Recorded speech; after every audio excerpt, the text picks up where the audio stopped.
2026년 8월 5일 산책기도. 하나님은 진실을 아시지만 기다리신다. 오늘 함께 읽으며 묵상할 말씀은 시편 35편입니다. 살다 보면 가장 견디기 어려운 순간 가운데 하나는 억울한 일을 당하는 때입니다. 사실은 그렇지 않은데 오해를 받고 선의를 베풀었는데 그것이 오히려 악으로 돌아오고 진실보다 거짓이 더 큰 힘을 갖는 것처럼 보일 때도 있습니다. 시편 35편의 기자도 바로 그런 시간을 지나고 있습니다. 그는 자신의 억울함을 이렇게 고백하고 있습니다. 그들이 병들었을 때 나는 굵은 베옷을 거치고 금식하며 기도했건만, 그러나 정작 내가 환난을 당할 때 오히려 그들은 모여서 기뻐 떠들었다. 이 말씀을 읽으면 시편 기자를 가장 아프게 한 것이 원수의 공격이 아니라 배신이었음을 알 수가 있습니다. 그는 함께 울어주었던 사람들에게 버림받았고 자신을 아는 사람들이 거짓 증인이 되어 돌아섰으며 선을 베푼 사람이 오히려 악인 취급을 받았습니다. 그래서 그는 이제 하나님께 외칩니다. 주님께서 친히 보셨으니 가만히 계시지 마십시오. 저는 이 기도가 마음에 오랫동안 남습니다. 시편 기자는 하나님께 진실을 알려드리려고 하는 것이 아닙니다. 하나님은 이미 모든 것을 알고 계십니다. 그런데도 하나님은 기다리고 계신 거죠. 그 기다림이 시편 기자에게는 가장 힘든 시간이었습니다. 구약학자 월터 브루그만은 시편의 탄원을 분노를 숨기는 기도가 아니라 분노를 하나님께 가지고 가는 기도라고 말합니다. 시편 기자는 사람들에게 분노를 쏟아내지 않습니다. 자신의 억울함을 거짓으로 되갚지도 않고 하나님 앞에 있는 그대로 가져가고 있습니다. 또한 구약학자 패트릭 밀러는 이 시편의 탄원이 개인의 복수를 위한 기도가 아니라 하나님의 공의와 공동체의 평화가 회복되기를 바라는 기도라고 설명합니다. 그래서 시편 35편은 저주로 끝나지 않습니다. 마지막에는 그는 이렇게 노래합니다. 주님은 위대하시다. 그를 섬기는 사람에게 기꺼이 평화를 주시는 분이시다. 이렇게 고백하고 있습니다. 시편 기자가 기다린 것은 원수의 불행이 아니라 하나님의 정의였습니다. 러시아의 작가 레프 톨스토이도 비슷한 이야기를 우리에게 들려주고 있습니다. 그의 단편 하나님은 진실을 아시지만 기다리신다에 보게 되면 억울한 누명을 쓰고 평생 감옥에서 살아가는 한 사람이 등장합니다. 오랜 시간이 흐른 뒤에 그는 진범을 알게 되지만 그는 복수를 선택하지 않습니다.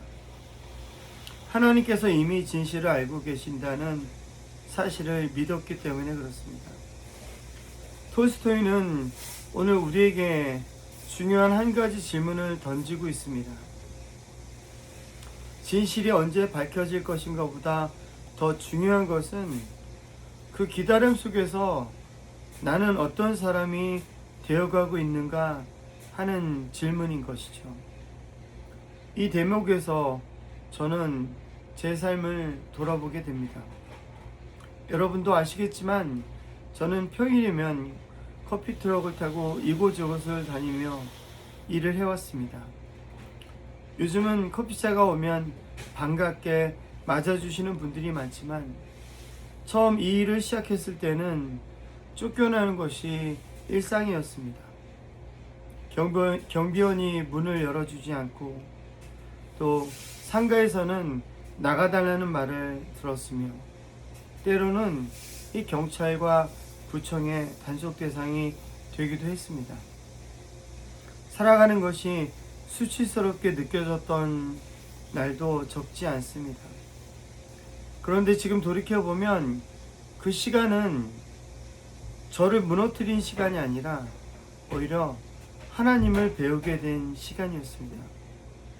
길이 막힐 때마다 예상하지 못한 길이 열렸고 사람을 통해 도우셨으며 포기하고 싶었던 순간마다 주님께서는 저에게 다시 일어설 새 힘을 주셨습니다.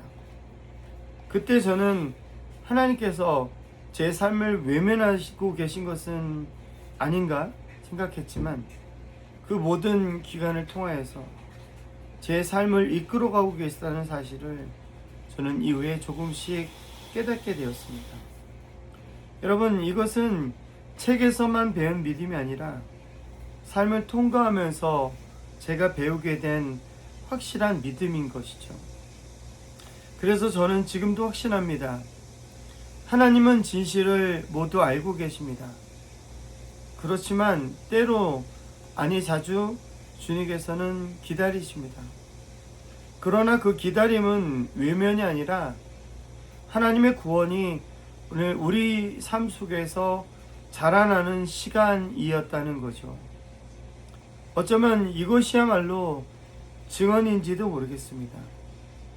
여러분, 증언은 하나님에 대해서 많이 아는 것을 말하지는 않습니다. 내 삶을 돌아보면서 하나님은 나에게 이런 분이었습니다 라고 말할 수 있게 되는 것, 고백하게 되는 것, 저는 그것이 증언이라고 생각합니다. 여러분, 다윗도 톨스토이가 들려준 이 이야기의 주인공도, 그리고 우리도 결국 같은 자리에서 하나님을 만나게 됩니다. 진실을 당장 증명할 수 없는 자리, 억울함을 모두 설명할 수 없는 자리, 그러나 하나님께서는 알고 계신다는 믿음 하나로 하루를 살아내는 자리인 거죠. 오늘도 우리는 함께 걸어갑니다. 혹시 지금 이해할 수 없는 시간을 지나고 계신지요? 억울함을 안고 살아가고 계십니까?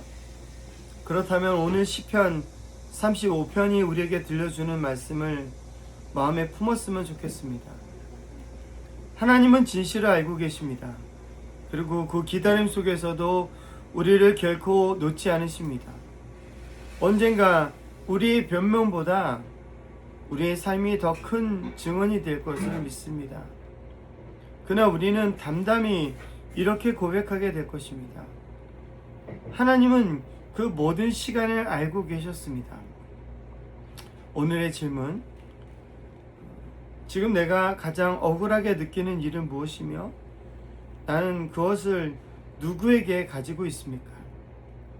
두 번째, 시간이 지난 뒤에야 하나님의 뜻을 이해하게 되었던 경험이 있으신가요? 세 번째, 오늘 누군가가 나의 삶을 바라보면서 하나님을 만날 수 있다면 나는 하나님을 어떤 분으로 증언하고 있습니까? 기도하겠습니다. 사랑의 하나님, 진실보다 거짓이 더 크게 들리고 선보다는 악이 더 강해 보이는 세상을 살아갈 때가 많습니다. 그럴 때 저희가 조급하게 스스로를 증명하려 하기보다는 모든 것을 아시는 주님께 우리의 마음을 가져가게 하옵소서. 주님의 기다림을 외면으로 오해하지 않게 하시고 그 시간 속에서도 저희를 빚어가시는 주님의 손길을 신뢰하게 하옵소서. 거짓을 거짓으로 갚지 않게 하시고 분노를 폭력으로 풀지 않게 하시며 하나님의 공의와 평화를 기다리는 사람으로 살아가게 하옵소서.